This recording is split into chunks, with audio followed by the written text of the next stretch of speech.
ఒకసారి ముఖ్యమంత్రిగా అవకాశం వస్తే ఇక అది కోతికి కొబ్బరి చిప్ప దొరికినట్టు ఈ షర్టు మీదకి వెళ్ళి ఆ షర్టుకు, ఆ షర్టు మీదకి వెళ్ళి ఈ షర్టు మీదకి దునుకుడే దానికి లక్ష్యం ఉంటుంది తప్ప మరి కొబ్బరి చిప్ప దొరికింది దీన్ని ఏదైనా మంచిగా వాడదాం, నేను దీన్ని 10 మందికి పెడదామనే ఆలోచన కోతికి ఎప్పుడు ఉండదు. ఆయనతో చిప్పలు ముక్కలు చేసి మందినెత్తి మీద పడేస్తాయి అన్నట్టు. ఇవాళ ఈ బుడ్డర్ ఖాన్ కూడా గదే చేస్తున్నాడు.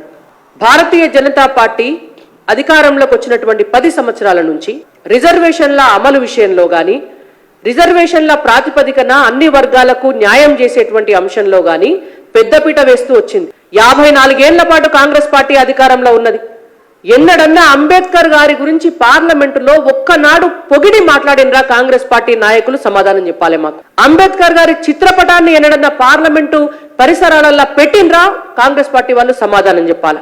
అంబేద్కర్ గారి చిత్రపటాన్ని తీసుకుపోయి పార్లమెంట్ ఆవరణలో పెట్టినాం భారతీయ జనతా పార్టీగా. మేము గౌరవించినాం అంబేద్కర్ గారిని.